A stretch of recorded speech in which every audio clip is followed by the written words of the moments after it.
the time in which to produce the translated document. Do they need it tomorrow, or do you have 2 weeks to do it? This makes a big difference as you think about doing a translation.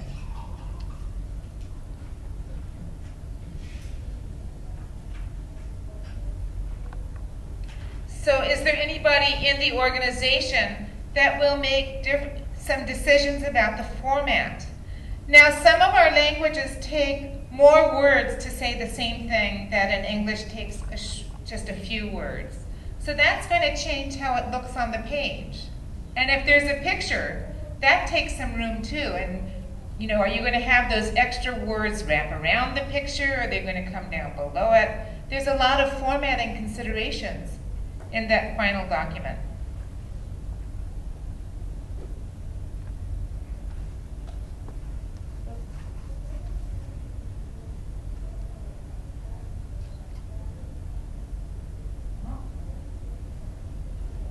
More technical. Speaking of technical considerations, okay.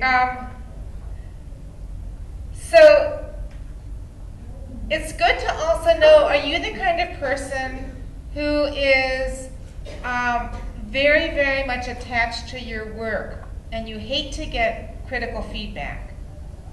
Or are you the kind of person who's very flexible and can get critical feedback? A lot of times when you do a translation, there'll be a lot of back and forth. And so you'll work on it, turn it over, somebody else will look at it, turn it back to you, and you'll have to do some more work on it. So it's pretty important that you have the kind of personality where you can negotiate, where you can discuss. So there are technical considerations as well. And some of them have to do with glossaries. I would defer a lot of these questions to Carlos Vargas, who's sitting at the third table from me, because he has a lot of wonderful glossaries that he uses. So if you're a Spanish interpreter, you could talk to him about some resources for this. But you also need to know your own technical competency. Are you very, very computer literate? Do you know how to make all of the needed characters and punctuations on your computer?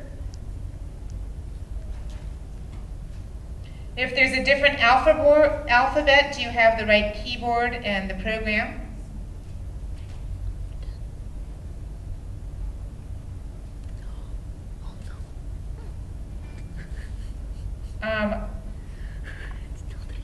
Expanding and reducing, I think that we talked about that in terms of making things fit, but you want to make sure that you know how to shrink the font or expand the font. Can you get rid of some optional information so that all of your language can fit on the same size document? Are you in agreement as to how to say certain things, such as nurse practitioner, sliding fee scale, that kind of language that doesn't exactly translate to many other languages because they're so embedded in terms of our own healthcare delivery system? Who's responsible for those graphics? How many of us get brochures that are written in our language, but they have blonde-haired people with blue eyes on the picture? So are they going to just translate the words, or are they also going to find graphics that speak to the population that are supposed to read those words? What about organization names? What about brand names? Will they stay the same, or will you try and translate those? Those of you who are Chinese speakers, I've had students who've had almost knockdown, drag-out fights about which characters to use, the classical or the modern. We're not going to get into it here, okay? How about your English? Is it good enough to differentiate between different meanings of a word? Because if you choose the wrong meaning, the whole meaning of the document could change. What if you don't know? Will you talk to somebody about it and get more clarity? Do you know how to build translation memory on your computer? So those are all technical. And then, of course, financial considerations. So if it's going to be edited, of course, there's additional cost and time involved. Will you be able to charge for that? It's a very competitive market.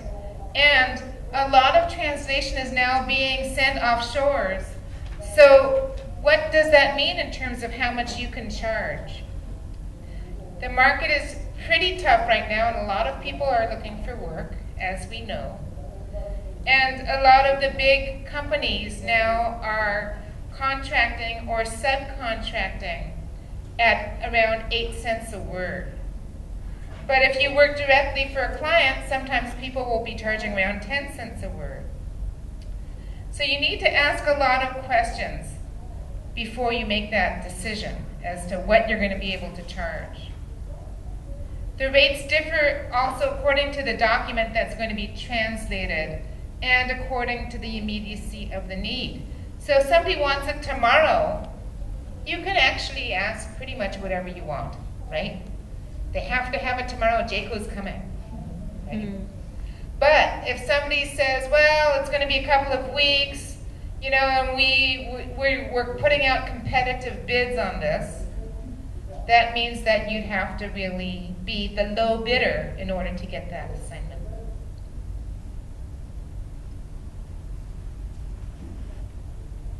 So here's some tips.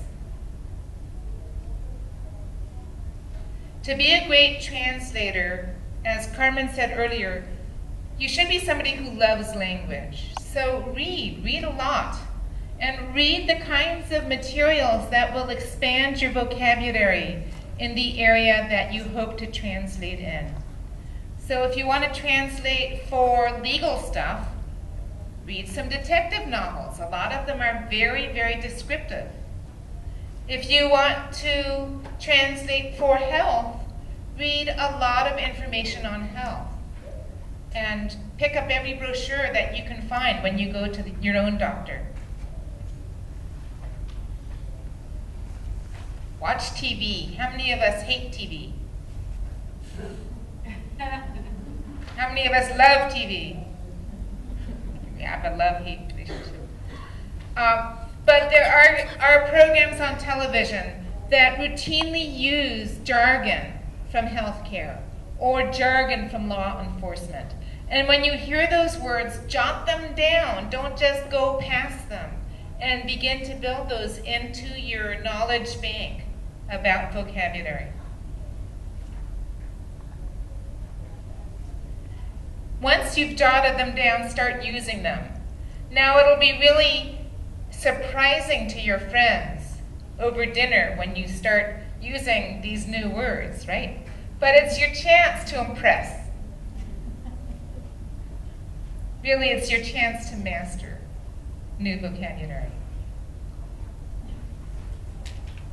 When you're doing a translation, open various windows on your desktop so that you have access to documents in both languages and you can see them while you're working.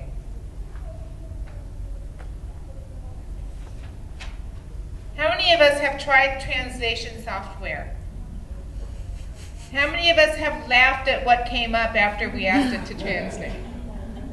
Don't use it.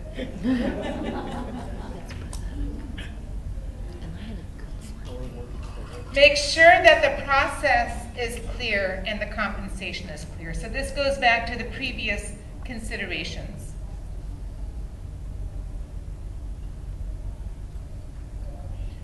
Find out who in the organization will be able to clarify the assignment. And also, if there's questions about the English language document, who do you go to? Because sometimes those English language documents make no sense in English. So what do you do?